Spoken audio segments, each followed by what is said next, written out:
we have a very special dua. At least it is extremely special to me and so beloved to my heart.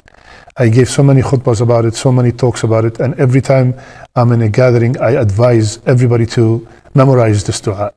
And we will be discussing it tonight, inshaAllah ta'ala. And this dua is one of the best ever. Why? Because like we explained in the beginning of our series, that the best dua ever are the dua that are in the Quran. So this dua is in the Quran. It is in Surah Al-Ahqaf, ayah number 15. Surah number 46, ayah number 15.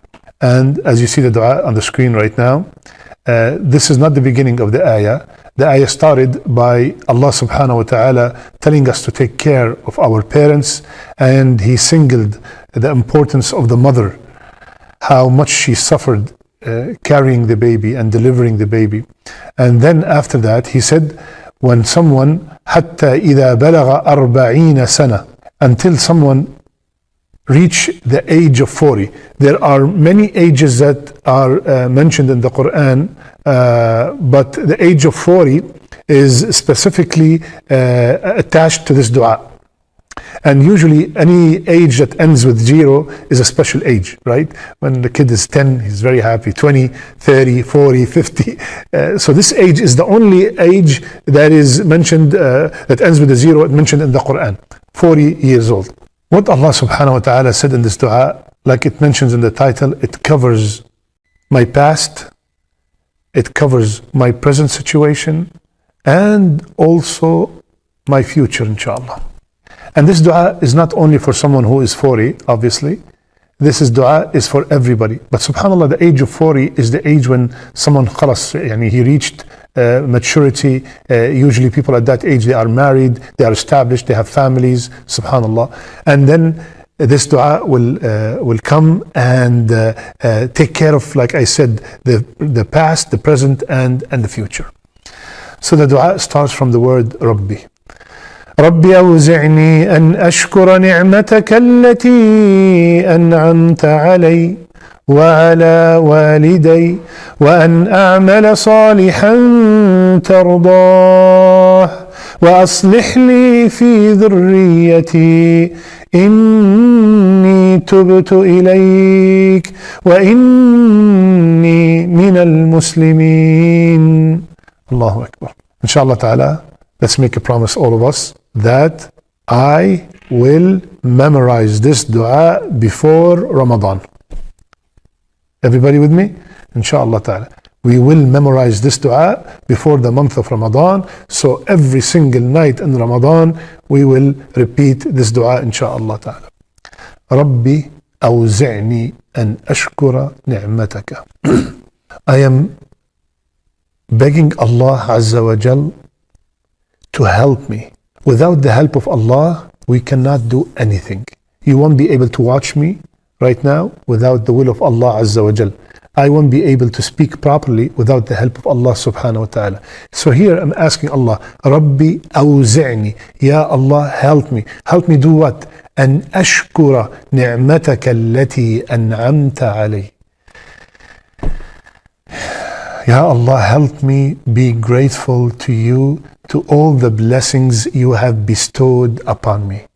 You know, like we mentioned in the beginning of the series, one of the main reasons that we are in this pandemic is that we were not grateful enough to Allah Azza wa Jal.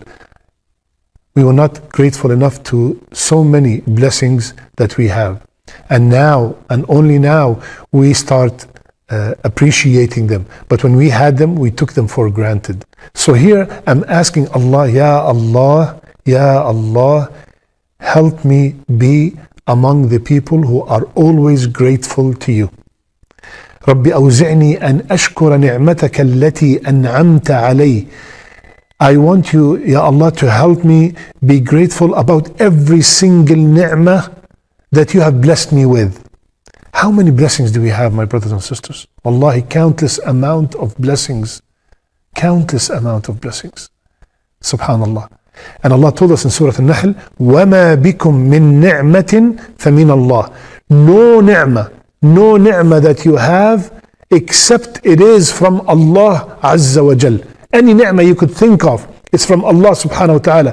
If you are successful in your business, it is from Allah. If you are a doctor, it is from Allah. If you are an engineer, it is from Allah. If you are a mother, it's from Allah subhanahu wa ta'ala. If you are healthy, it is from Allah subhanahu wa ta'ala. If you are a Muslim, it is from Allah subhanahu wa ta'ala. Every ni'mah that we have, the food, the clothing, the drink, everything we have is from Allah subhanahu wa ta'ala. And here I'm asking Allah subhanahu wa ta'ala, Ya Allah, help me be grateful to every single ni'mah.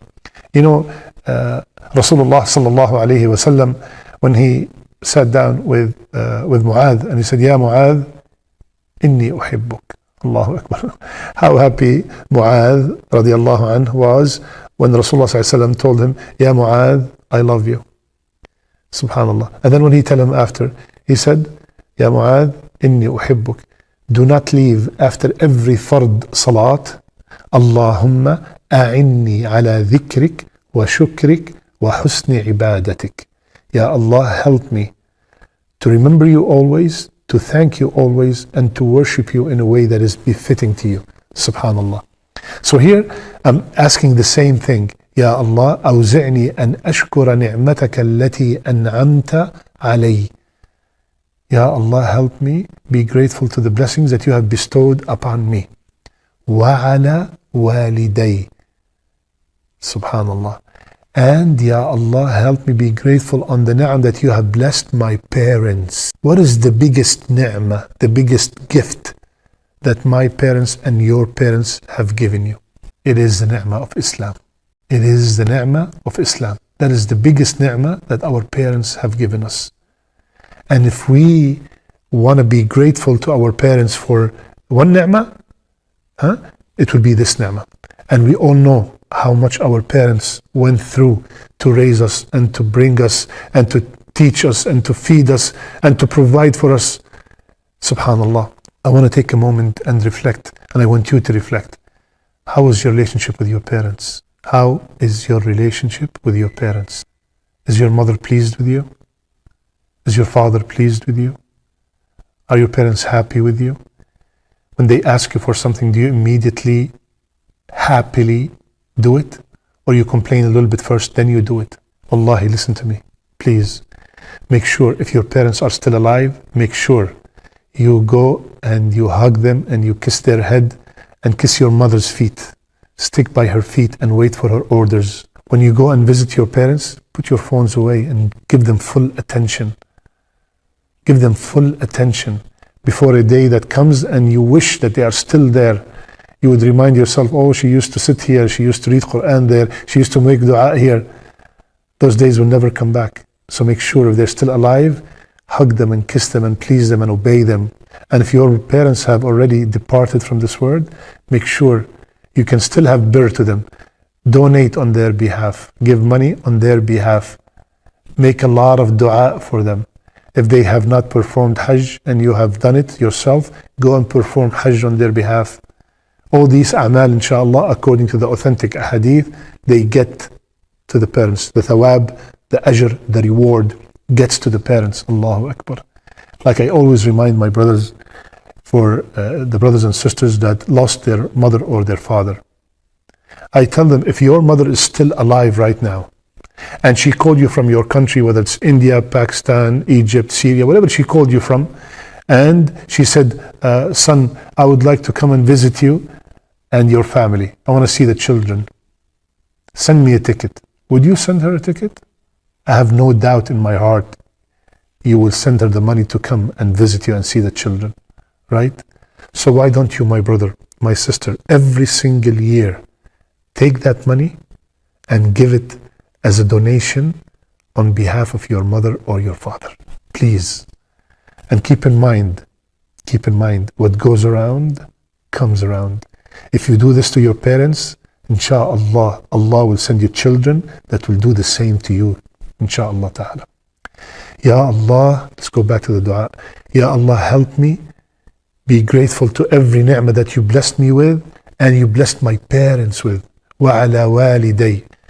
And now look at the second part. This is the parents. Some of us, the parents are from the past, right? And I'm talking about the present. Ya Allah, help me be grateful now to every ni'mah that I have. So we covered now the present and the past. And now we go back to the present. ربي أوزعني أن أشكر نعمتك التي أنعمت علي وعلى والدي وأن أعمل صالحا ترضاه. Allahu Akbar. Ya Allah, also help me do righteous deeds. And Ya Allah, not any righteous deeds. Righteous deeds that are pleasing to you. Many people do things that they think and they believe and they were taught that they are good deeds, but they're actually maybe innovations. You know how some people go to the graves and beg the people who have already died, or make tawaf around the graves and ask the person who have passed maybe 100 years ago, oh, bless me with a baby boy, or bless me with... They ask people other than Allah Azza wa Jal. So here, I'm asking Allah, Ya Allah, help me do righteous deeds that are pleasing to you. Because the bid'ah it is something good. It looks like it is something good. And the shaitan loves the bid'ah more than he loves a major sin. Because when someone's doing a bid'ah, he thinks he's doing something good. So he continues doing it and he teaches others to do it. But when someone does a major sin, she knows that they are doing a major sin and they want to repent. So here, Ya Allah, let me do a'mal salihah that are pleasing to you. A'mal salihan tardah. Because our main goal in this dunya is to earn the rida, the pleasure of Allah subhanahu wa ta'ala. Allah told us in the Quran, قُلْ هَلْ نُنَبِّئُكُمْ بِالْأَخْسَرِينَ أَعْمَالًا. Should I inform you about the biggest losers ever? الَّذِينَ ضَلَّ سَعْيُهُمْ فِي الْحَيَاةِ الدُّنْيَا وَهُمْ يَحْسَبُونَ أَنَّهُمْ يُحْسِنُونَ صُنْعًا. And they think, ضَلَّ سَعْيُهُمْ, all their a'mal went to waste and they thought that they are doing something good. Allahu Akbar. So Ya Allah, help me do righteous deeds that are pleasing to you. From the kitab, from the sunnah. Do not make me from the innovators, Ya Allah. Make me from the people who follow the sunnah of Rasulullah sallallahu alaihi wasallam. وَأَنْ أَعْمَلَ صَالِحًا تَرْضَاهُ. Again, we are talking about the present. Now comes the future. You know, if you ask any parent, especially parents living in the West, what is your main worry? I'm asking you, all the parents that are watching me right now, what is your main worries living here in the West? The majority of us will answer, my children. My children. I'm so worried about them. How are they going to grow up in this environment? How are they going to grow up in an environment that what is normal for them is haram for us in many occasions, in many situations. So here in this dua, وَأَصْلِحْ لِي فِي ذُرِّيَّتِي. That's why I love this dua so much. Ya Allah, not only my children, make them righteous. No. Ya Allah, make my children righteous, my grandchildren righteous, my great-grandchildren righteous. Dhurriyati, my offsprings, my descendants. Allahu Akbar. Ya Allah, make all my descendants righteous. We all know that every parent loves to see their children righteous. And Rasulullah sallallahu alaihi wasallam gave me and you as parents something very special. He said that our dua to our children is accepted, is answered, mustajab. Allahu Akbar. So Ya Allah, help me be grateful to every blessing you have bestowed upon me, upon my parents. Ya Allah, help me do righteous deeds that are pleasing to you. And Ya Allah, make all my descendants righteous. And remember when we took the dua a few weeks ago, Ya muqallib al-qulub, thabbit qalbi ala dinik.